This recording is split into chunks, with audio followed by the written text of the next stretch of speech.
Hello दोस्तों, मैं सुषमा आप सबका समाज ज्ञान जंक्शन में स्वागत करती हूँ। आज हम बात करेंगे एक ऐसे सम्राट के बारे में जो कि प्राचीन भारत के बहुत ही महत्वपूर्ण शासक माने जाते हैं और वह एक शांति स्थापक और अनाक्रमण करने वाले सम्राट भी माने जाते हैं। जैसा कि उनकी माता का नाम था सुब्द्रांगी और पिता का नाम बिम्बिसार था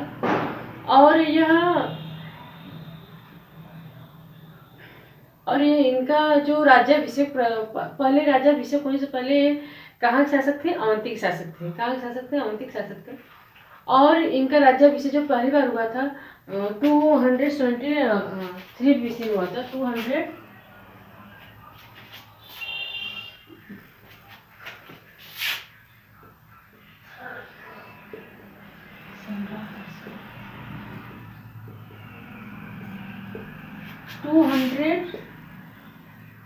बीसी में हुआ था और दूसरी बार जो उनका राज्याभिषेक हुआ था 269 बीसी में हुआ था।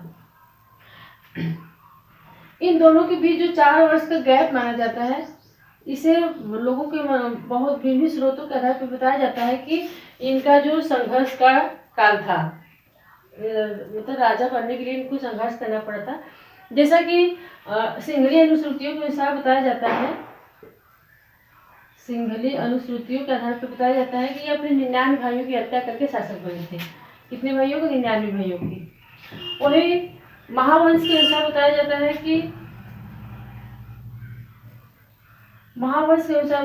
कि अपने छोटे भाई तिस्य को उपराजा नियुक्त किए थे। तो इस प्रकार से मतभेद है कि इनके पारिवारिक संबंध अच्छे थे कि नहीं थे, लेकिन उनके जो 5वें अभिलेख है उससे पता चलता है कि उनके जो पारिवारिक संबंध थे अच्छे थे। अब हम बात करेंगे अशोक की विभिन्न उपाधियां हैं। सम्राट अशोक को विभिन्न नामों से, विभिन्न लेखों पे विभिन्न नाम प्राप्त किए गए हैं। जैसा कि आपको मास्की, गुर्जरा, नेतुर, उदयगोलम में अशोक का नाम मिलता है। प्रियदर्शी राजा अशोक, अशोक होता है अशोक, इन सभी अशोक का नाम मिलता है। वही अगर हम बात करें कनकहल्ली जो कर्नाटक में स्थान है, यहाँ से उनके नाम रान्यो अशोक मिलता है। क्या मिलता है? रान्यो अशोक मिलता है। और पुराणों में अशोक वर्धन, पुराणों में क्या मिलता है? अशोक वर्धन। तो इस प्रकार से भी नाम से भी इनके साक्ष्य प्राप्त हुए हैं। शिलालेख को हम 2 भागों में बांट कर इनके शिलालेख जो है 2 भागों में प्राप्त किए गए हैं। एक है दीर्घ शिलालेख,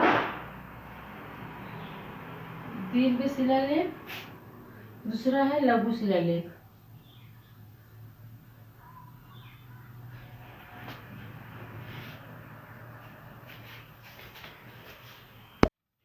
अशोक के जो अभिलेख प्राप्त किए गए हैं वो 3 प्रकार से प्राप्त किए गए हैं। जैसा कि कौन कौन से? पहला है शिलालेख, यानी पत्थरों पर लिखे गए लेख। दूसरा है स्तंभ लेख,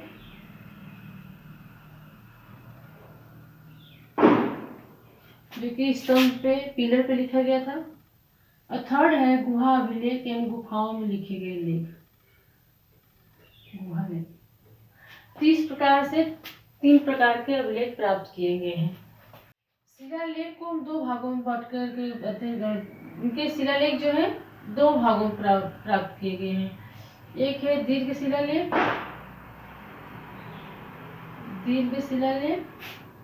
दूसरा है लघु शिलालेख।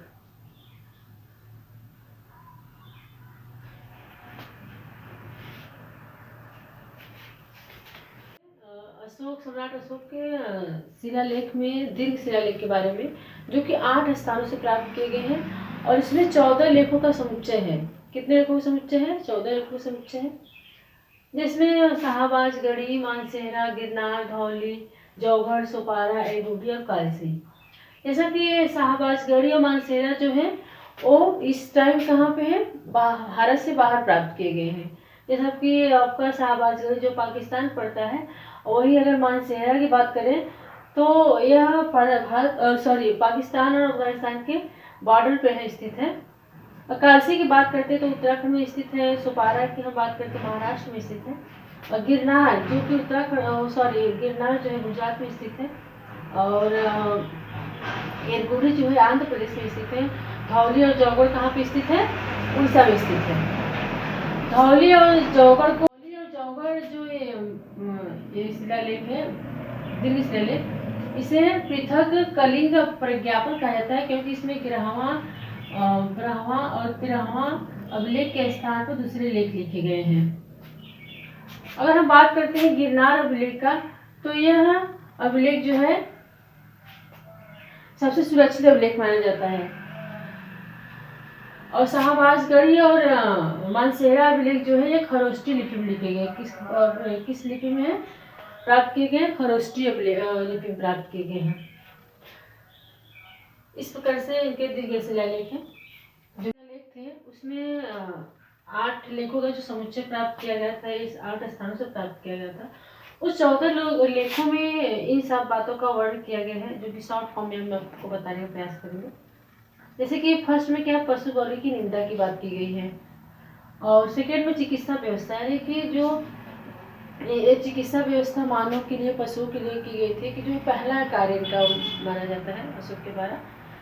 साथ ही साथ यह राजकीय अधिकारियों को आदेश देते हैं कि हर 5वें वर्ष दौरा करें और जानकारी प्राप्त करें कि कैसा कार्य चल रहा है उसके बारे में। फोर्थ में है भेरी घोष की जगह धम्म घोष, यानी जो युद्ध, इसके पहले क्या था, युद्ध की बातें की जाती, अब युद्ध की बातें ना करके धम्म घोष की, यानी धर्म की बात की जाएगी। और धर्म महामात्रों की नियुक्ति, 5वें अभिलेख में धर्म महामात्रों की नियुक्ति, मतलब कि धर्म महामात्र की नियुक्ति की गई ताकि वो लोगों को समझा सके कि कैसे हम लोग का अपना जीवन आगे कर सके, कि धर्म क्या है उसके बारे में बता सके। आत्मनियंत्रण शिक्षा, यानी इसमें सम्राट अशोक कहते हैं कि मैं यदि कहीं, अपने रिपोर्टरों को बताते हैं कि मैं कहीं भी रहूं, लेकिन अगर प्रजा हित की अगर बात आती है तो मुझे जरूर सजेस्ट करिए, मतलब हमको बताइए, ताकि हम अपना प्रजा कार्य करते रहें।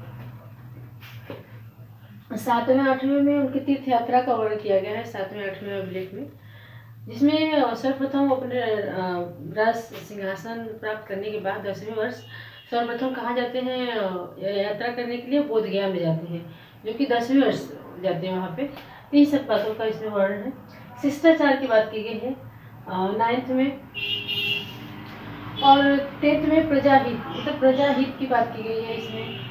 और 11वें धर्म व्याख्या, धर्म की मतलब व्याख्या कैसे की जाए इसके बारे में वर्णन है। और 12वें लेख में है सभी विचारों का सम्मान किया जाए, इसमें मतलब कि अपने आप को एक सहिष्णु, मतलब अशोक क्या यहाँ पे दिखाने का प्रयास किया, मतलब एक सहिष्णु नीति उन्होंने अपनाया है, सभी धर्मों का सम्मान करने की बात करते हैं यहाँ पे। कलिंग युद्ध का वर्णन, कलिंग युद्ध का जो उनका सबसे बहुत फेमस, सबसे प्रमुख युद्ध माना जाता है, और एक ही युद्ध माना जाता है कलिंग युद्ध, जिसमें बहुत सारे लोगों की हत्या कर देते हैं। उसके बाद ये क्या होते हैं, मतलब धीरे उसी जगह से अपने नीति को त्याग करके एक धार्मिक नीति अपना लेते हैं, तो उसी के बारे में कलिंग युद्ध का उसमें वर्णन है।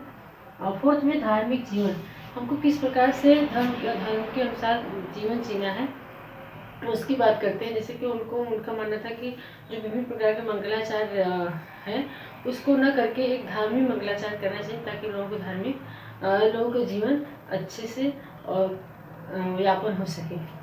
उनका मानना था कि मतलब बड़े लोगों का सम्मान करना चाहिए, माता पिता की सेवा करना चाहिए, अन्य मतलब जैसे कि माता ब्राह्मण लोगों को भी रिस्पेक्ट करना चाहिए। इन सब बातों का उन्होंने विशेष ध्यान दिया है। रामेश्वर, ये कहाँ पे? मैसूर में स्थित है। जैसे कि हम लोगों ने अभी दीर्घ शिलालेख के बाद हम लोग लघु शिलालेख की बात करते हैं, जिसमें आपका आएगा जतिन रामेश्वर, जो कि मैसूर जिला में स्थित है। रूपनाथ और गुजरा कहाँ पे है? यह मध्य प्रदेश में स्थित है। कहाँ पे स्थित है? मध्य प्रदेश में स्थित है। सासाराम जो है कहाँ पे स्थित है? बिहार में स्थित है। भाभरू की बात करते हैं तो राजस्थान में स्थित है। मास्की, ये कहाँ पे?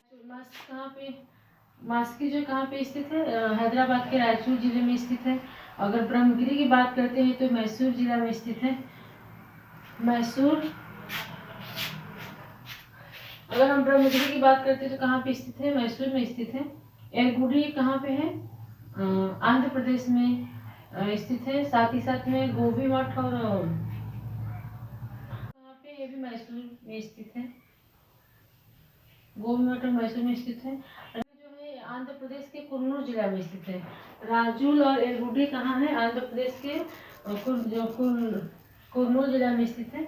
वही अगर हम बात करते हैं अहरा तो ये यूपी में मिर्जापुर जिले में स्थित है।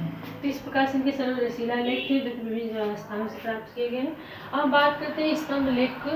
जो उनके स्तंभ लेख थे वो 6 जगहों से प्राप्त किए गए, जैसा कि इसमें 7 लेख उत्कीर्ण हैं। मतलब स्तंभ लेख भी कितने लेख उत्कीर्ण हैं? 7 लेख उत्कीर्ण हैं। इसमें कि अगर दिल्ली टोपरा की बात करते हैं तो इसमें सातों लेख प्राप्त किए गए हैं, लेकिन वही अन्य स्तंभ लेखों की बात करते हैं इसमें 6 ही लेख प्राप्त किए गए हैं। इसमें दिल्ली टोपरा की अगर हम बात करते हैं तो यह पहले कहाँ स्थित है? टोपरा में स्थित था, जो कि उत्तर प्रदेश के फरीदाबाद जिले में स्थित है। फरीदाबाद जिले में स्थित था। इसे फिरोज तुगलक द्वारा दिल्ली में स्थापित किया गया। और हम मेरठ की बात करते हैं तो ये भी यूपी में स्थित था, मेरठ जिला में। इसे भी दिल्ली जाकर फिरोज तुगलक द्वारा स्थापित किया गया। लौरिया राज जो था, ये लौरिया राज और लौरिया नंदगढ़, रामपुरा, ये तीनों कहाँ है? बिहार के किस जिला में?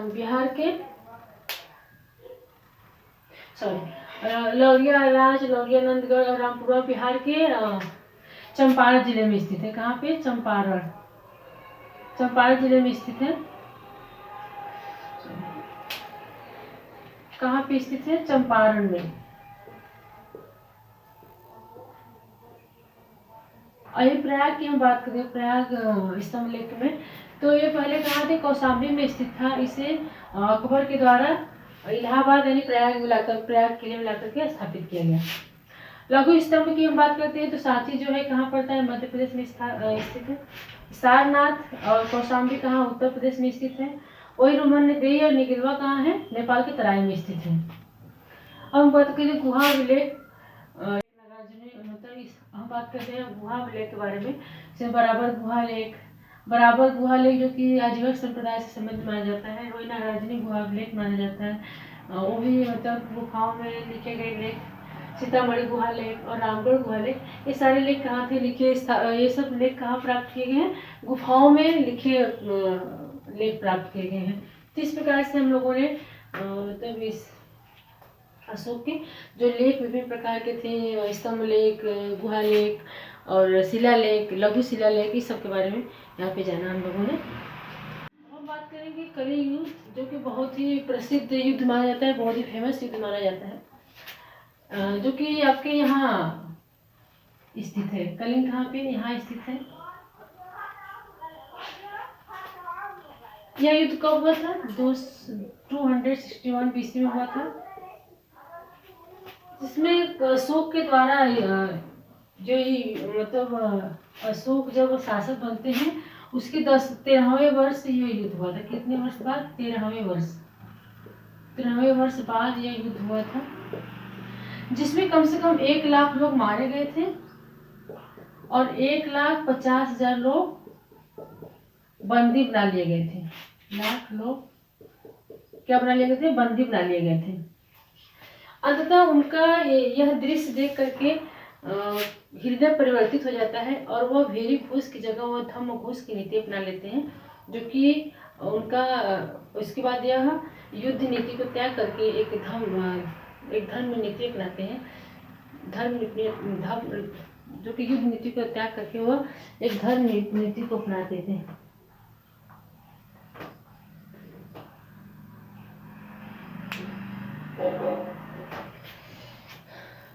क्योंकि इस दृश्य को देख करके अशोक ने अपनी नीति को बदल देते हैं, जो कि भेरी घोष की जगह अब धम्म नीति को अपना लेते हैं। और यहाँ पे एक शांति स्तूप का यहाँ पे शांति का स्तूप निर्मित किया गया है। कलिंग युद्ध का किस अभिलेख में वर्णन मिलता है? 13वें अभिलेख में। 13वें अभिलेख में इस कलियुग का वर्णन मिलता है। अतः इस युद्ध का त्याग करके वह धर्म परिवर्तन कर लेते हैं। जैसा कि माना जाता है, जैसा बताया जाता है कि यह पहले क्या थे, शिव उपासक थे जो कि ब्राह्मणों को भोजन कराते थे, ऐसा माना जाता है। लेकिन यह उपगुप्त की और मोगली तीस के संरक्षण में आकर के बौद्ध धर्म यानी बौद्ध नीति को अपना लेते हैं, जो कि एक प्रसिद्ध बौद्ध अनुयायी यानी बौद्ध उपासक माने गए सम्राट के रूप में। कुछ लोग का मानना है कि सम्राट बौद्ध उपासक के बाद में बौद्ध भिक्षु बन जाते हैं, वही कुछ का मानना नहीं होता कि बौद्ध उपासक के शासक राज्य बौद्ध उपासक ही थे। इस प्रकार से उन्होंने बौद्ध धर्म को अपना करके अपनी धार्मिक नीति को, जो कि विश्व प्रसिद्ध माना जाता है निकट नीति, ये जब बौद्ध धर्म नीति को अपना लेते हैं तो ये बौद्ध धर्म का प्रचार प्रसार भी करते हैं। जैसे कि विभिन्न प्रचारक के नाम यहाँ पे हम बताने का प्रयास करेंगे आपको। जैसे कि आपके आते हैं महेंद्र और संघमित्रा, जो कि इनके ही पुत्र थे, पुत्र पुत्रियां थे। कहाँ इनको भेजा गया था? श्रीलंका भेजा गया था। कहाँ भेजा गया था? श्रीलंका यानी तो कि पड़ोसी देश में यहाँ भेजा गया था। और यही हम मंजिनतंग को कहाँ भेजने की बात की, मतलब इनको कहाँ धर्म प्रचार करने के लिए भेजा गया था? इनको भेजा गया था जम्मू कश्मीर और गंधार, ये सब क्षेत्रों में इनको भेजा गया था। और महारक्षित कहाँ भेजा गया था? महाराष्ट्र भेजा गया था यहाँ पे। और महादेव कहाँ भेजा गया था? महादेव को मैसूर भेजा गया था। वही रक्षित की अगर बात करते हैं तो रक्षित कहाँ भेजा गया था?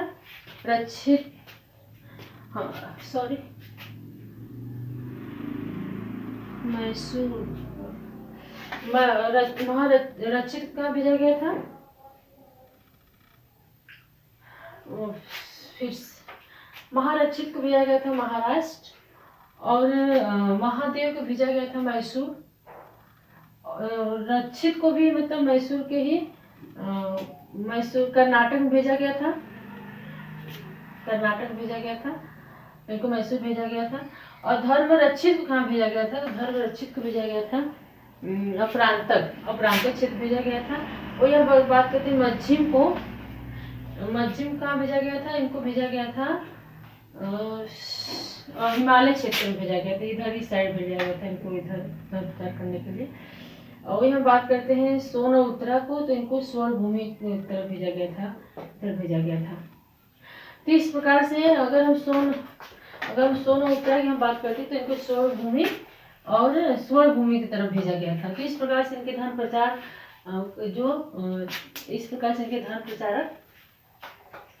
ये लोग थे जो कि विभिन्न देशों में जाकर के धर्म प्रचार प्रसार किए थे। कितना टाइम हो रहा है? हम लोगों ने जाना अशोक के बारे में कुछ जानकारी, और कुछ जानकारी हम लोग नेक्स्ट पार्ट में जानेंगे अशोक से संबंधित, और धर्म और काल से संबंधित और उसके प्रशासनिक आर्थिक व्यवस्था के बारे में। तो हम कमेंट बॉक्स में उत्तर दीजिएगा कि अशोक किस धर्म के अनुयायी माने जाते हैं। और अगर वीडियो अच्छा लगता है तो लाइक और सब्सक्राइब जरूर करें।